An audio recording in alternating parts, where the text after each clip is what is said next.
gilete, né? Como uma gilete, tá? Então, enfim, esse é um arco.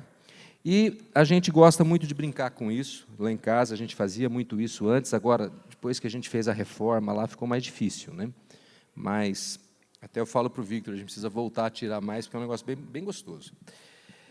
A Bíblia fala sobre arcos também, né? A Bíblia fala muitas vezes sobre arcos, sobre flechas, né? E há um versículo em especial que eu gosto muito, que está lá em Salmos 127, que diz assim: como a flecha nas mãos do guerreiro, né? Como a flecha nas mãos do guerreiro, são os filhos nascidos na juventude. Como é feliz o homem que tem a sua aljava cheia deles. Não será humilhado quando enfrentar os seus inimigos. Eu sempre vi esse versículo como uma mensagem para os filhos, até que, na semana passada, conversando com o Marco, cadê o Marco? Estava aí em algum lugar. Ah, lá o Marco, né? E eu fui sugerir para ele usar esse versículo, né, para falar com os filhos ontem à noite no Rush, né? Daí o Marco falou: mas Eli, você não acha que isso aí funciona melhor ou diz mais respeito aos pais, né? Daí eu falei: cara, sabe que você tem razão? Falei: tem mais, vou usar essa palavra no domingo, então estou cumprindo o que eu te prometi, né? E eu percebi que, de fato, isso aqui diz mais respeito ao guerreiro do que aos filhos. E quem é esse guerreiro? É o pai. Ou o pai e a mãe. Então, quando eu falo aqui hoje pai, pode entender pai e mãe, tá bom? Pai guerreiro, os pais guerreiros, né? Então, é sobre isso que eu vou falar hoje. Se os filhos são flechas, nós, pais, somos guerreiros, ou deveríamos ser guerreiros. E o que isso significa? Então, o que a flecha significava naquela época, naquele tempo? Ela significava proteção, era a arma da época, né? Também significava alimento, porque eles usavam para caçar. Também significava poder, quanto mais flechas ou mais arqueiros você tivesse, mais poder você teria. Então, era um contexto onde a flecha tinha um valor incrível. Hoje, o nosso contexto é um pouco diferente, a gente não vive em guerra, a gente não caça, a gente não usa as flechas para essas coisas. Mas eu creio que, ainda assim, esse versículo ele diz respeito a alguma coisa muito importante, que é a maneira com que a gente deve agir em relação aos nossos filhos, como nós podemos interagir com eles para que eles sejam essas flechas, né? Então, se eles são flechas, nós somos guerreiros, o que a gente faz? Como que a gente lida com isso? Se você já tirou com arco e flecha antes, alguém aqui já tirou com arco e flecha? Ah, bastante gente, né? Então, eu acho que você já descobriu algumas coisas, né? Primeiro, que não é fácil como nos filmes do Robin Hood, né? Você vê o cara atirando, você fala, né? Ou aquela nova lá, Katniss, né? Você vê a Katniss atirando, você fala, nossa, que fácil. Aí você vai lá e, né? Fala, ups, só que não, né? Só que não. A primeira coisa que você descobre quando você, ou que eu descobri quando eu fui atirar o arco e flecha, foi que precisa ter força. Muita força. Ô, Victor, cadê o Victor? Quantos quilos que é esse aqui? 25 quilos. É a força para puxar essa corda. Então, para você puxar essa corda, equivale a você levantar um saco de cal com uma mão, né, na horizontal. Então, eu preciso de força. Para conseguir puxar essa corda, são 25 quilos. E esse não é o maior arco, esse é um arco médio, né? Você pegar um arco maior, vai pesar ainda mais, né? Então, eu tenho que ter 25 quilos de empuxo aqui, só para conseguir arquear, realmente fazer as rodanas funcionarem. Da mesma forma que o guerreiro precisa dessa força para funcionar o arco, o pai guerreiro, o pai que é guerreiro, ele empresta a sua força para o seu filho. Ele promove o seu filho através da sua força. O filho precisa ser alavancado pela força do seu pai. E eu sei que quando eu falo isso, a primeira coisa que você pensa é dinheiro. Ah, eu tenho que bancar o meu filho, tenho que pagar as coisas deles. Não, o dinheiro não é o mais importante. O dinheiro não é o mais importante. O que o seu filho mais precisa, o que o filho mais precisa é motivação, é apoio e é identidade. Saber quem ele é. Saber que ele é amado, que ele é especial, que ele é capaz, que ele tem potencial, que ele vai conseguir. Que ele vai conseguir. Essa é a maior força que nós podemos dar para o nosso filho. O dinheiro são coisas periféricas, alguns têm, outros não têm, não é o mais importante. O mais importante do que a força que nós precisamos dar para o nosso filho é ele ter uma identidade, uma autoestima, um valor próprio bem definido. Saber quem ele é, saber quem ele é. Porque os jovens que não sabem quem são aqueles que sucumbem às más amizades e tudo o que elas trazem. As drogas, corrupção, prostituição e tudo de ruim que acontece aí fora.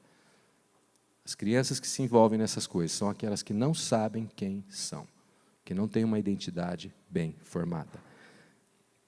Aí o pai fala assim, mas eu dei tudo para o meu filho e ele se meteu nessas coisas, eu não sei por que isso aconteceu. Eu sei, porque tudo que seu filho precisava não era dinheiro. Não era dinheiro. A força que ele precisava era saber quem ele é, quão importante ele é, quão amado, especial ele é. Então, força vital, identidade, autoestima, autoconhecimento. O pai guerreiro oferece isso para o seu filho.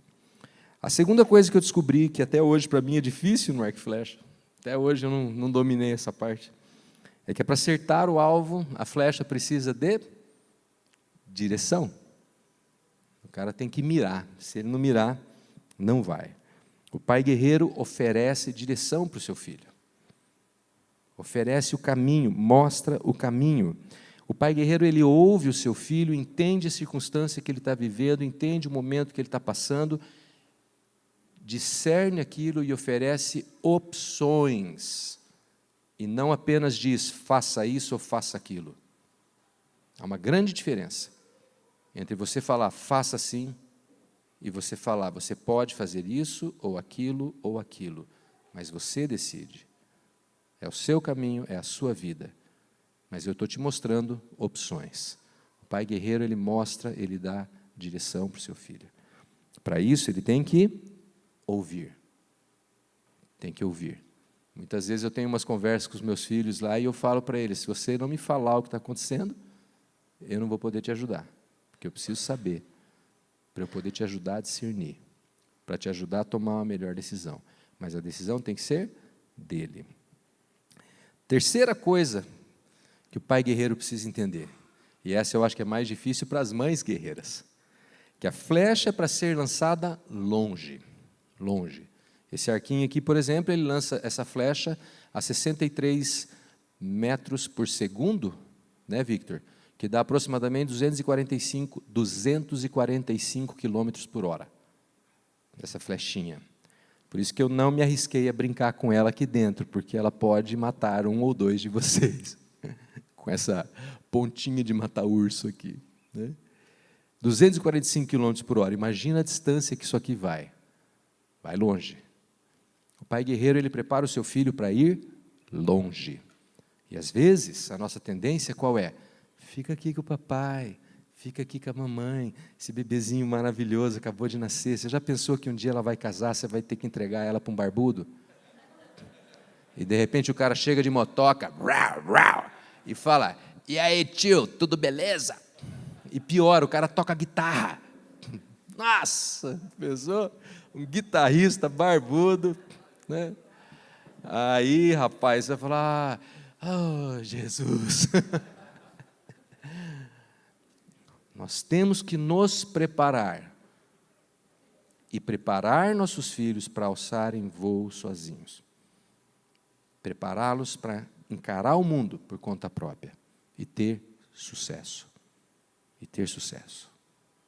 E às vezes nós não fazemos isso, nós achamos que esse dia não vai chegar.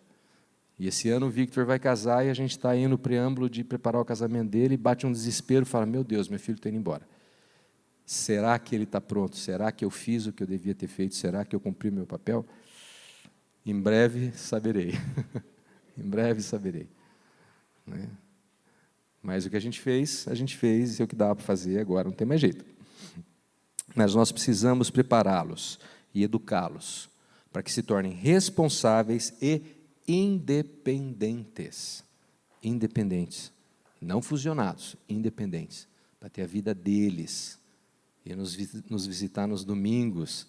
E nos trazer boas notícias. E nos trazer netinhos lindos para a gente paparicar e mimar. Né?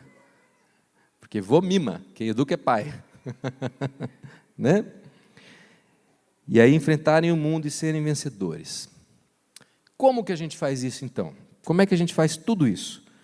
Como um guerreiro prepara suas flechas. O que uma flecha precisa ter? Como que o guerreiro prepara uma flecha? Primeiro, ela tem que estar alinhada, ela é retinha, está vendo? Totalmente alinhada, não pode ser torta. Segundo, ela tem que ser balanceada, ela tem que ter um peso exato. Então, a ponta é levemente mais pesada, para que ela faça uma trajetória. Tá? Então, ó, é levemente mais pesada na ponta, né? Ela é balanceada, ela é afiada, como eu disse, se não for afiada, não cumpre seu papel. E ela tem essas peninhas aqui atrás, que nesse caso aqui são penas de borracha, tá? Mas isso aqui se chama pena, que é um objeto que funciona como leme do avião, que é o que dá a direção para a flecha, que faz com que ela vá na direção que você apontou. Tá bom? Então, são 4 situações que a flecha tem que ter. E o arqueiro faz isso antes de lançar a flecha. Ele não lança um pedaço de pau torcendo que dê certo. Ele prepara a flecha antes, ele faz tudo o que ele tem que fazer, ele alinha, ele afia, balanceia, coloca as peninhas, regula, e aí ele lança. Infelizmente, tem muitos pais que fazem o contrário, joga o filho no mundo e fala, tomara que dê certo. Aí não dá, e ele não sabe por quê. Então, o pai guerreiro prepara o seu filho antes de lançá-lo. Antes de lançá-lo. Como? Em primeiro lugar, como então que a gente alinha os nossos filhos? Apresentando Deus a eles, através do nosso exemplo. Coloca lá Deuteronômio, por favor. Deuteronômio diz assim, ensine os seus filhos, ensinem-nas. Esse ensinem-nas aqui, o autor vem falando da lei. Tá? Naquele tempo, eles conheciam Deus através da lei. Hoje, nós conhecemos Deus através de Jesus. Nós temos Jesus. Então, nós não vamos fazer nosso filho decorar a lei, decorar Deuteronômio, decorar versículo. Não, nós vamos apresentar Jesus a eles. Como? Através das nossas vidas, que é o que o texto diz, conversando a respeito delas enquanto estiverem sentados em casa, quando estiverem andando pelo caminho, quando se deitarem, quando se levantarem. E esse ensinar no hebraico, eu fui ver lá o textinho, significa tornar-se acostumado, experimentado. Em outras palavras, que os seus filhos se acostumem com Jesus, enquanto eles andam com você, enquanto eles comem com você, enquanto eles caminham com você. Isso vai alinhá-los à vontade de Deus. Quando eles verem Jesus na sua vida, na sua casa,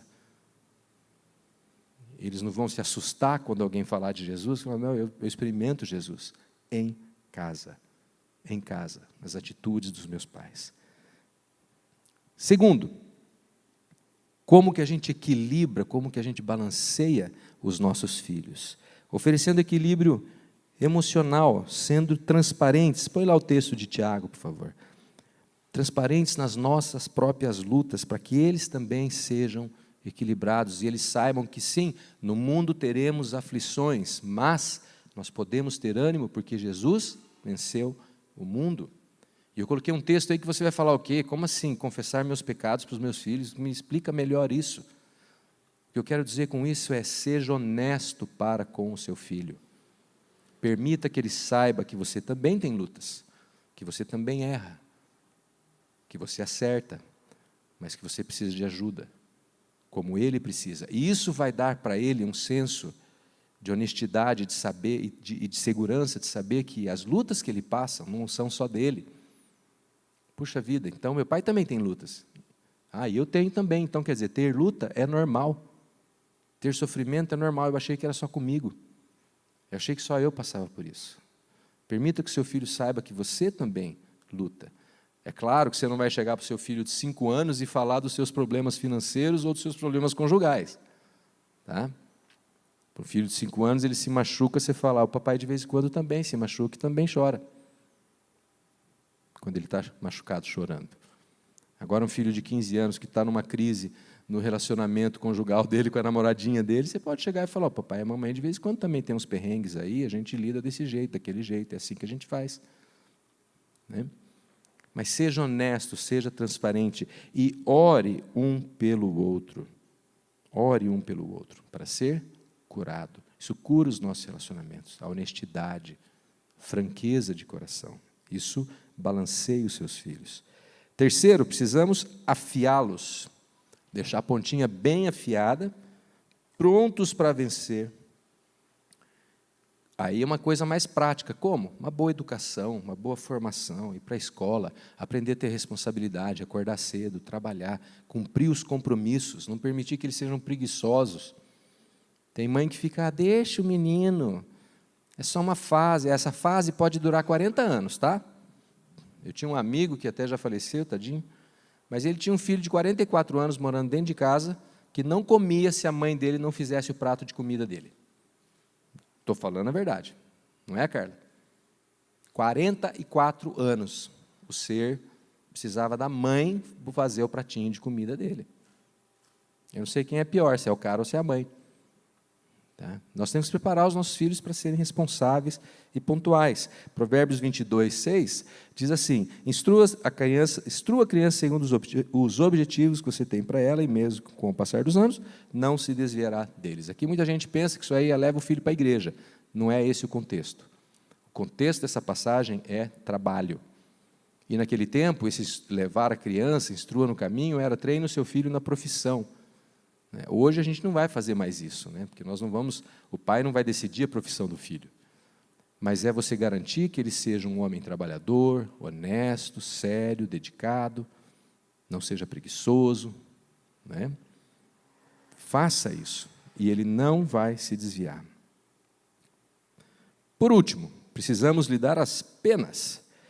O que são essas penas? São valores morais e espirituais que vão ajudá-los a ir na direção certa. Vão mantê-los alinhados com a palavra, mantê-los alinhados com Deus. E eu acho que aqui é onde o bicho pega. Eu peguei um texto assim que é bem fácil da gente cumprir, que é mole. Eu sei que todos vocês tiram de letra. Coloque aí para mim Filipenses 4:8. Esse é, tranquilíssimo, Todo mundo já dominou.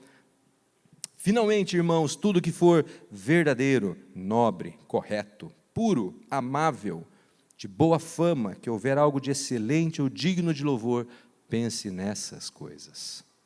Pense nessas coisas. Ponham em prática. Olha o Deuteronômio aparecendo aí. Ponham em prática tudo o que vocês aprenderam, receberam e ouviram e viram de mim, e o Deus da paz estará com vocês. Você quer criar nos seus filhos uma bússola moral? Quer que eles tenham dentro deles uma bússola moral? Crie um ambiente assim na sua casa.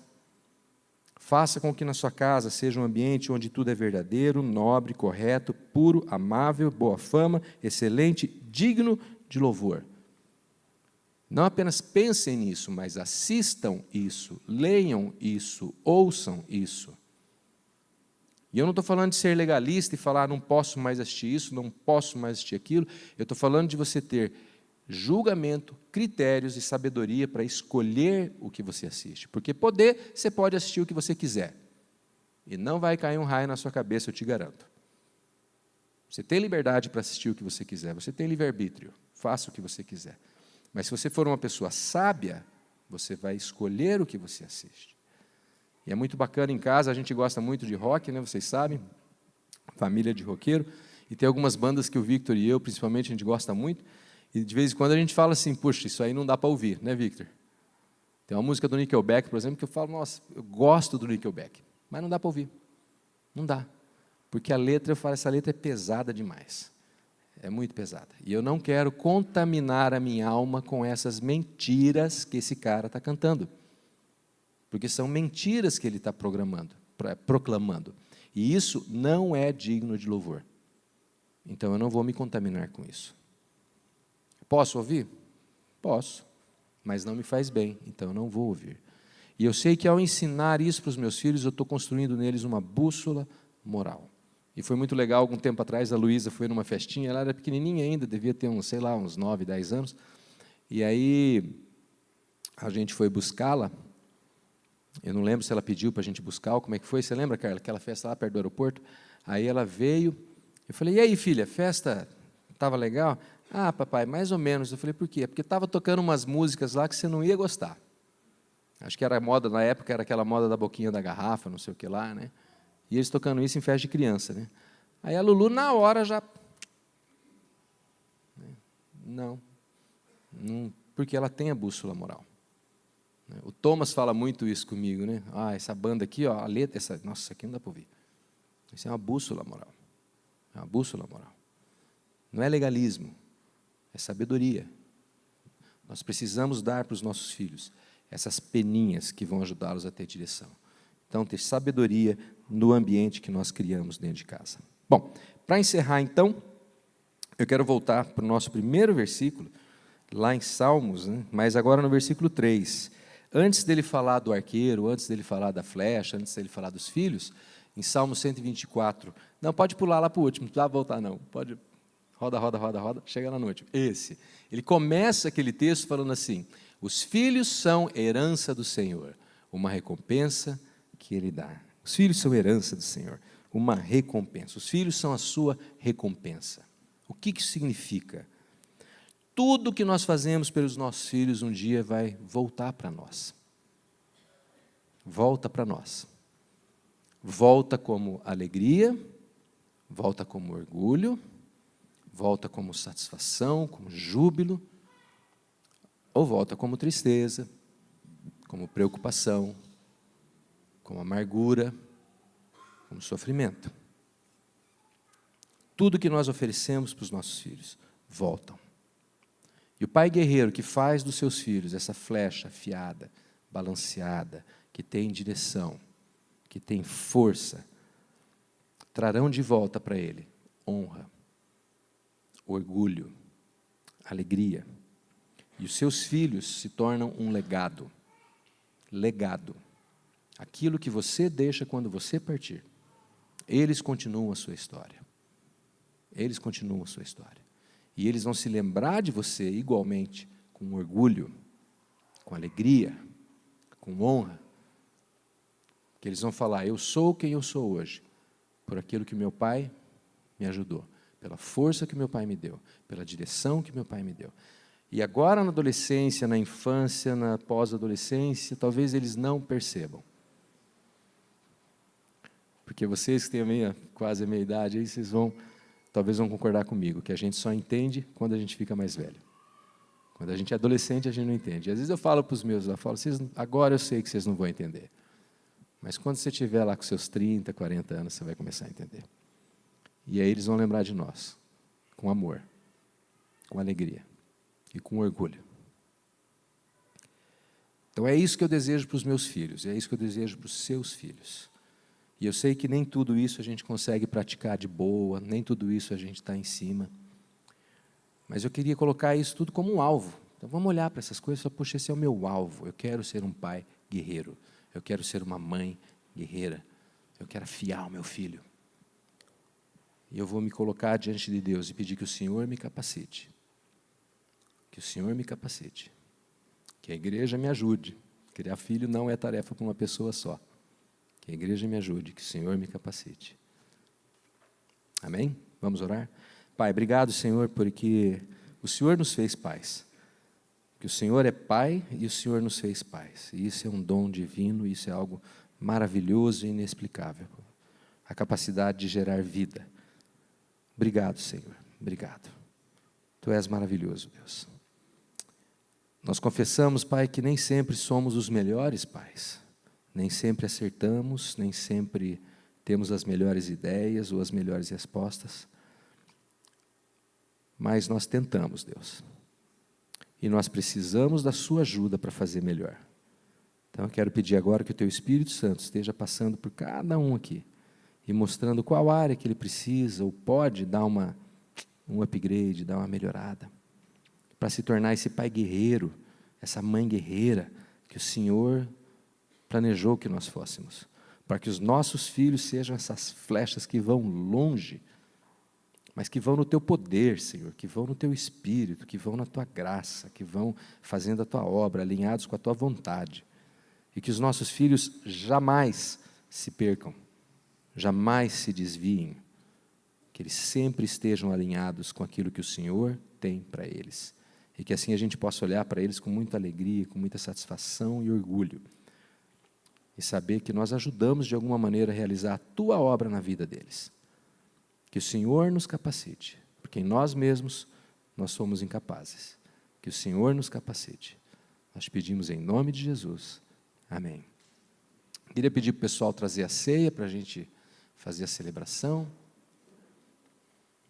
Hoje é um dia especial, a gente decidiu mudar o domingo do primeiro domingo para o segundo domingo para celebrarmos a ceia juntos.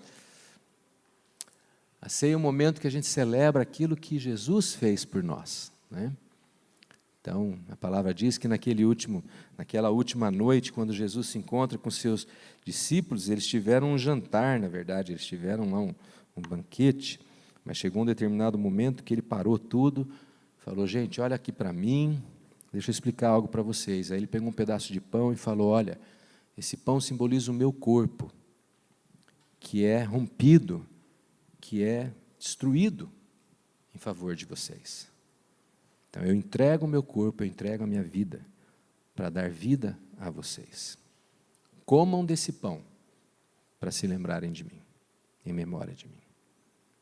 E aí, na sequência, ele pegou o vinho e ele falou, esse vinho é como o meu sangue, que eu vou derramar por vocês, para libertá-los do pecado, para lhes dar salvação.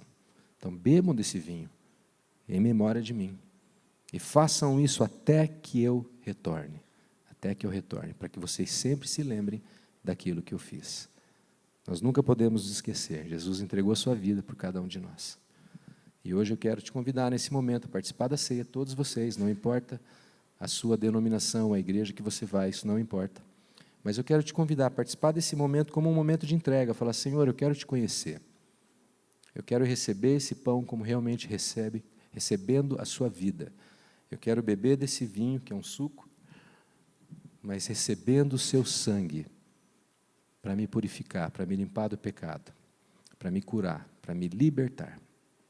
Vamos fazer isso? Pai, nós consagramos esses elementos ao Senhor, pedindo que sejam vida, salvação, libertação agora, em nome de Jesus.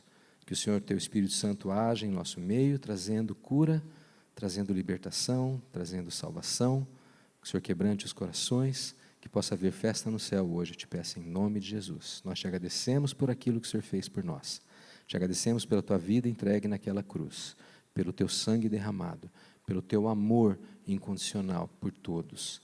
Tu és maravilhoso, tu és maravilhoso. Nós te amamos em nome de Jesus. Amém.